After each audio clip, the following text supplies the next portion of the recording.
here's where we get into some bizarre temporal mechanics.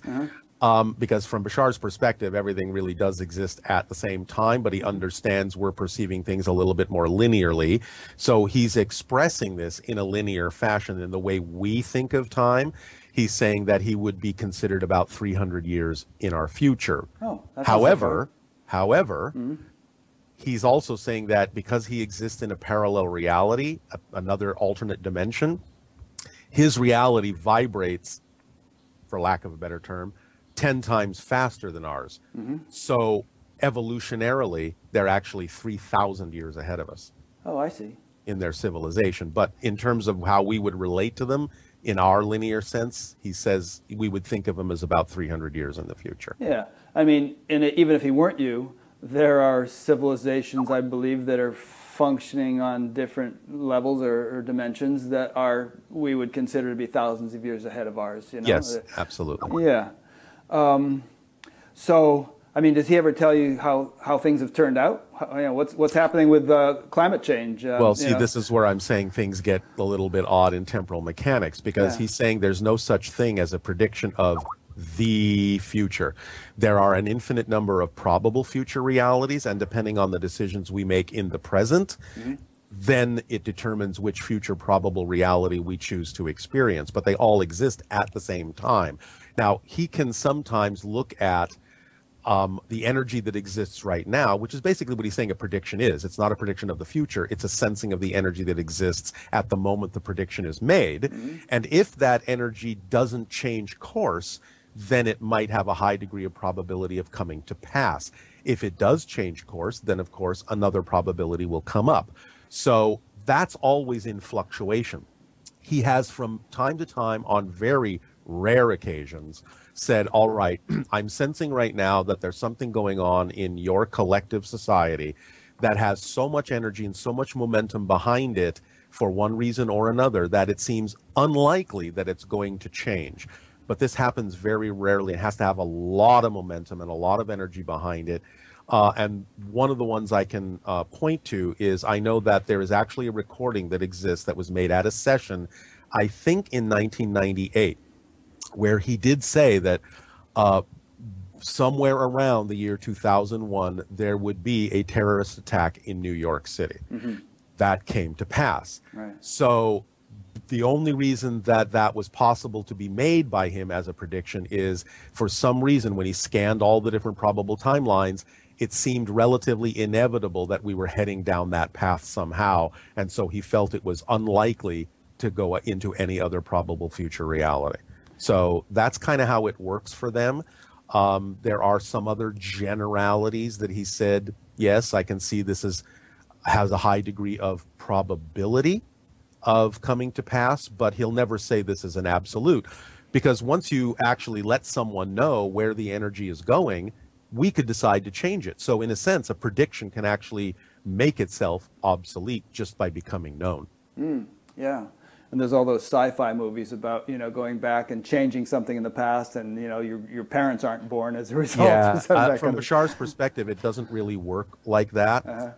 It's more along the lines, I think now he's saying, of what our physicists are looking at when they talk about the many worlds theory of quantum mechanics. Everything exists as a parallel reality, and you can't actually go back into your own past. You might shift over into a parallel reality that looks like your past and meet a version of yourself that looks like your younger self. But whatever it is you're doing in that reality is another reality and has nothing to do with your timeline. So would it be true to say, based on that point, that, you and I are living parallel lives in other parallel universes that are similar to the ones we're living, but a little bit different in certain respects? Yes, or very different. It can run the entire gamut, according to Bashar. You can experience or perceive a parallel reality version of yourself that is almost indistinguishable from what you're experiencing, and you can perceive a parallel reality version that's so different you almost probably wouldn't recognize it. Interesting. Yeah. So maybe in everything in between. One parallel universe, I'm just wearing a different shirt. In another, I'm a professional baseball player or something. Right. And in another, you may be another life form altogether. Yeah. Interesting. So, okay, so just before we lose the point you were just talking about, it sounds like you're saying that there are all these probabilities, and Yes. the future is malleable, the present is malleable, and that there are certain probabilities which have a lot more momentum behind them, and others which are probably less probable. Yes. And but it's not cut in stone. Right. And it's not predetermined, and there is, you would say, I suppose, that we do have free will. I mean, some spiritual teachers say we don't have free will. But well, I think it's a combination. I mean, you can look at it really kind of paradoxically from almost any point of view and be correct. Bashar has recently talked about the fact that, well, okay, here's one level of it. You can say that, linearly speaking, before this life, your soul decided to experience a certain thing, to explore a certain theme. You could say that's your destiny. Yeah. You will live this like you life. signed up to do the Bashar thing. Yeah. Right. But how you do it, how you get there, how you experience it, the way you go about it, that's up to your free will. It's up to what you prefer, how you feel best doing it. So it's like saying, well, you'll walk down this hallway. That you can't avoid. But you can run down the hall, you can walk backwards, upside down, left, right, slow, fast, wearing this, wearing that, singing a song, being upset.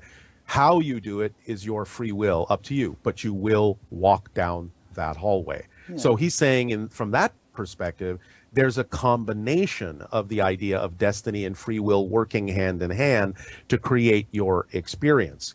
On another level, he's saying you could look at it and say, well, you know, you are your destiny. In this particular theme, you can't be anything but you. Therefore, that's your destiny. How you choose to express who you are, again, can come into the idea of free will, but it's still always going to be you expressing that. And therefore, you could say now you're sort of fuzzing the borders between free will and destiny because you can't express yourself as anything other than you. So now they become a little bit more blended. On the third level, he's saying you could also look at it as the idea of, well, let's say, for example, you come to a crossroad and you go, well, I can have a choice of turning left or I have a choice of turning right. Now you say, well, okay, my destiny is to come to this crossroad, but my free will is to choose to turn right or to choose to turn left. Well, he's also saying, well, how do you really know that? You could choose right, and how do you know that wasn't your destiny? And then you could change your mind and say, no, I'm not going to go here. I'm going to choose left. Well, how do you know that wasn't your destiny? So ultimately what he's saying is it's kind of a moot point, because from this level, you can't really tell whether it's free will or destiny. So it can be either, it can be both, and it can be neither. It's really just about the experience that you are, and that experience informs you, and you do what you do, and it almost doesn't matter whether it's free will or destiny, because the ultimate outcome is the same. You're having an experience that adds to the expansion of your understanding of who and what you are as a conscious being, and that's really the bottom line, and it doesn't really matter what mechanism you're using, destiny or free will, to achieve that. Would it be true to say then that, you know, we have a certain destiny, but most of us appear or perceive ourselves as having some wiggle room, some latitude in which to choose this or that, and it may be that from some ultimate perspective, it is all predetermined and there isn't any free will. But as long as you perceive yourself as having free will, then it's not helpful to sort of philosophically, you know, play with the notion that it's all predetermined, because you perceive yourself as having free will and you're responsible to exercise it intelligently as best you can. And that's the experience you're having. See, I think what Bashar is basically saying is the structure of existence never changes. That's predetermined.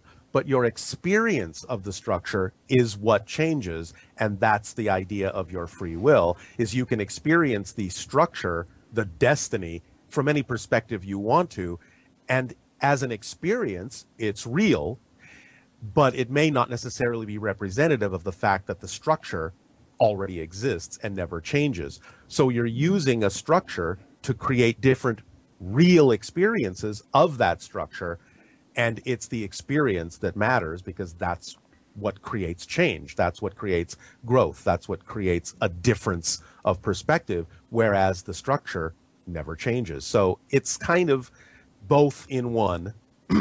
And it's the experience that really matters. It's the process that's the point.